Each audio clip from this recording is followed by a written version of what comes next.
Oke, mari kita sambung lagi kelanjutan dari novel Player Who Return After 10,000 Years. Awalnya Lucifer begitu terkejut tak kala mendengar kata Satan.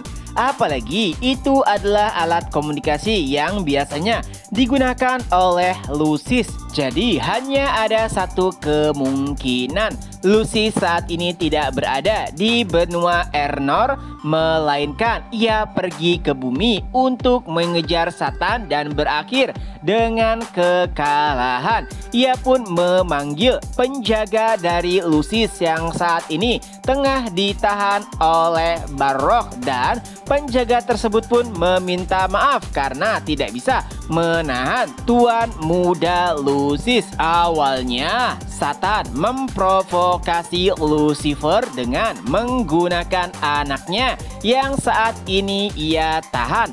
Tapi Lucifer berpura-pura jika itu tidak masalah baginya. Ia bahkan menganggap Lucis tidak berguna karena berakhir dengan kekalahan dan tidak tahu akan tempatnya.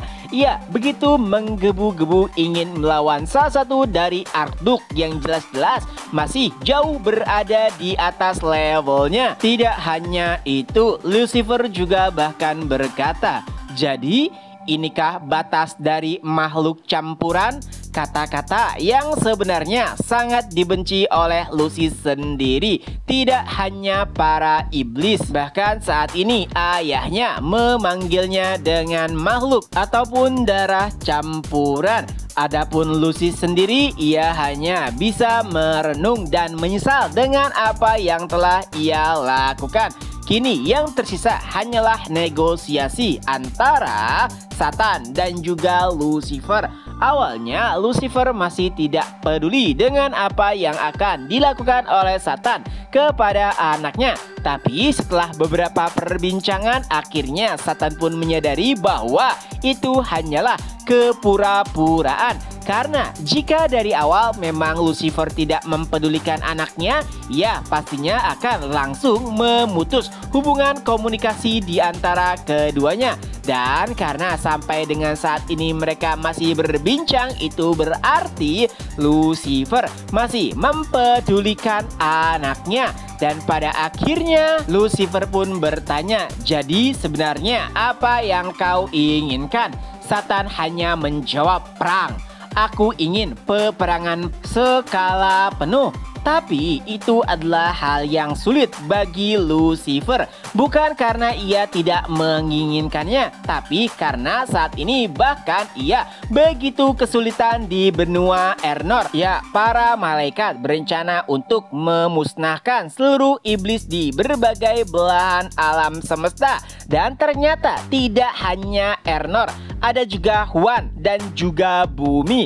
Jadi sebenarnya ini bukan hanya permasalahan dari Lucifer, karena mungkin saja target selanjutnya adalah Satan yang berada di bumi. Tapi nampaknya Satan sama sekali tidak peduli dengan apa yang dikatakan oleh Lucifer, dan itu membuat Lucifer benar-benar jengkel. Ia pun berkata, tujuan dari para malaikat adalah memusnahkan kita semua, dan itu juga berarti bahwa mereka tidak akan pernah bisa kembali ke neraka lingkaran ke-9.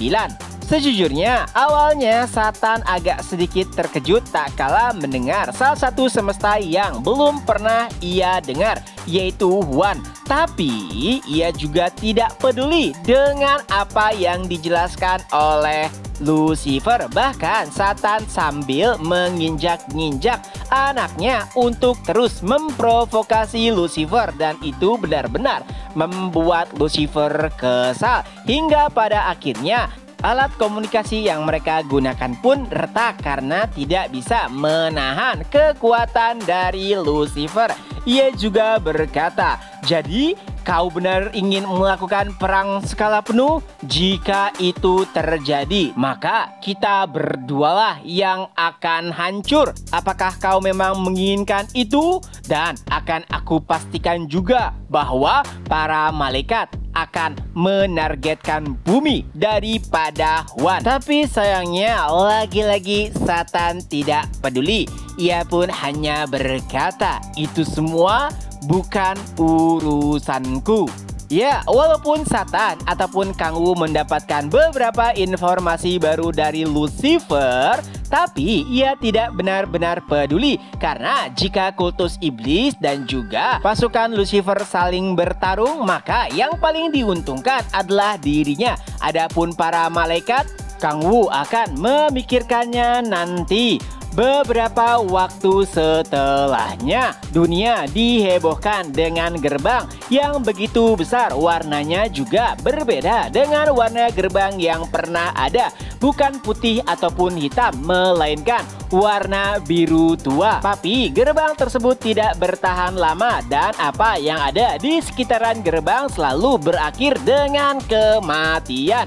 Setelah itu ada banyak sekali insiden berkaitan yang benar-benar menggemparkan dunia. Bahkan anggota Guardian sampai kewalahan untuk memastikan apa yang sebenarnya telah terjadi. Adapun Kang Wu, ia sambil menonton berita tersebut sangat menyadari sebenarnya apa yang telah terjadi. Gerbang besar berwarna biru itu adalah gerbang yang digunakan oleh Lucifer untuk berperang melawan kultus iblis. Ya, pada akhirnya Kang Wu pun berhasil memaksa Lucifer untuk turun tangan langsung berperang melawan kultus iblis. Tapi permasalahannya, kultus iblis sama sekali tidak memberikan perlawanan yang berarti. Walaupun sedikit mengejutkan karena Lucifer dapat mengetahui beberapa markas kultus iblis yang bahkan tidak diketahui olehnya ataupun anggota Guardian. Tapi permasalahannya